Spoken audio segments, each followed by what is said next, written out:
इन 9 दिनों में ब्रह्मचर्य रह के भोग उपासना को त्याग करके माँ भगवती की विधि विधान से पूजा करनी चाहिए। जो भी इंसान, जो भी भक्त, जो भी प्राणी, सब सुख ले तुम्हारी शरणा, तुम रक्षक काहू को डरना। हेलो भक्तों, राम राम एंड जय हनुमान। कैसे हैं आप सब? आई होप कि आप सब बहुत अच्छे होंगे। प्रभु श्री राम एंड हनुमान जी के आशीर्वाद से अपने अपने लाइफ में बहुत ही अच्छे से रह रहे होंगे। ब्रह्मचर्य रहना क्यों ज़रूरी है? अगर इन नवरात्र के इन 9 दिनों में कोई भी प्राणी, कोई भी इंसान ब्रह्मचर्य रह के माँ भगवती की पूजा करता है, उसके सभी मनोरथ पूर्ण होते हैं और करोड़ों गुना फल की प्राप्ति होती है। हर इंसान, हर प्राणी को चाहिए कि इन 9 दिनों में ब्रह्मचर्य रहना चाहिए। भोग उपासना को त्याग करके माँ भगवती की विधि विधान से पूजा करना चाहिए। अगर आप चाहते हो कि हमारे घर में सुख समृद्धि हमेशा हमेशा के लिए बनी रहे, माँ भगवती की असीम कृपा आप पर सदैव सदैव के लिए बनी रहे, तो आप सभी को इस चीज़ को ज़रूर ध्यान में रखना चाहिए कि नवरात्र के 9 दिनों में भोग उपासना को त्याग करके, लहसुन प्याज मांस मदिरा को त्याग करके, मन पवित्र करके, हृदय अपना पवित्र करके इन 9 दिनों में माँ भगवती का चिंतन करना चाहिए। माँ भगवती की विधि विधान से पूजा करना चाहिए।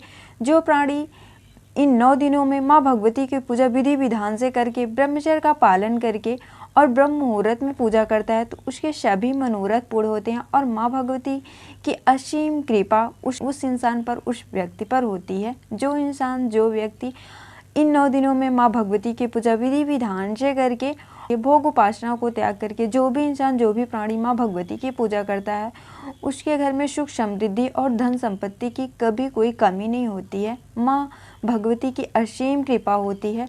तो इन नवरात्र में, जैसा कि आप लोगों को पता है कि नवरात्र 30 मार्च से स्टार्ट होके 7 अप्रैल को समाप्त है। अगर आप चाहते हो कि माँ भगवती की असीम कृपा रहे, सदैव हमारे ऊपर माँ भगवती की कृपा बनी रहे, तो आप सबको ब्रह्मचर्य का पालन अवश्य करना चाहिए। इन 9 दिनों में ब्रह्मचर्य का पालन करके, भोग उपासना को त्याग करके, मांस मदिरा लहसुन प्याज इन सब चीज़ों को तो 9 दिन के लिए आपको त्याग देना चाहिए। ये ब्रह्मचर्य का पालन सब लोग के लिए, स्त्री पुरुष सब लोग के लिए है। अगर आप चाहते हो कि माँ भगवती की कृपा आप पर सदैव बनी रहे, तो आपको इन 9 दिनों में ब्रह्मचर्य का पालन करके, भोग उपासना को त्याग करके, लहसुन प्याज मांस मदिरा इन सब चीज़ों को त्याग करके माँ भगवती की पूजा करनी चाहिए। इन 9 दिनों में माँ भगवती का चिंतन करना चाहिए, मन पवित्र रखना चाहिए।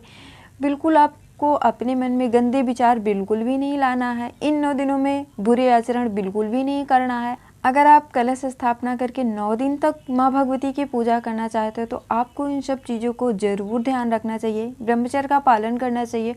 भोग उपासना को त्याग कर, मांस मदिरा लहसुन प्याज तो बिल्कुल आपको नहीं खाना है। इन सब चीज़ों को त्याग करके माँ भगवती की पूजा विधि विधान से करना चाहिए।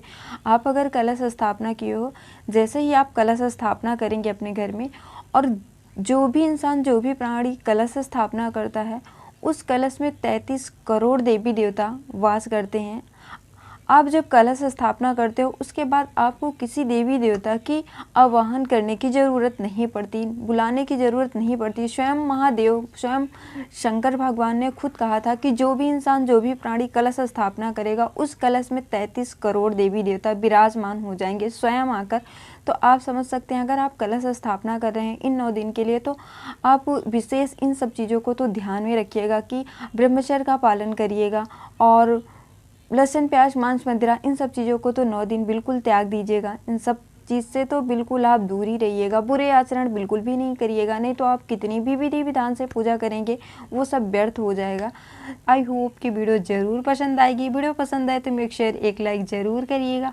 अगर आप मेरे चैनल पे न्यू हैं तो प्लीज़ आप लोग से रिक्वेस्ट है, चैनल को सब्सक्राइब कर लीजिएगा और कमेंट बॉक्स में जय माता दी एंड जय श्री राम एंड जय हनुमान ज़रूर लिखिएगा। प्लीज़ आप लोग के कमेंट्स को देखकर बहुत ज़्यादा मोटिवेशन मिलता है, तो प्लीज़ कमेंट बॉक्स में कमेंट ज़रूर करिएगा। और मिलते हैं नेक्स्ट वीडियो में। सभी भक्तों से राम राम एंड जय हनुमान।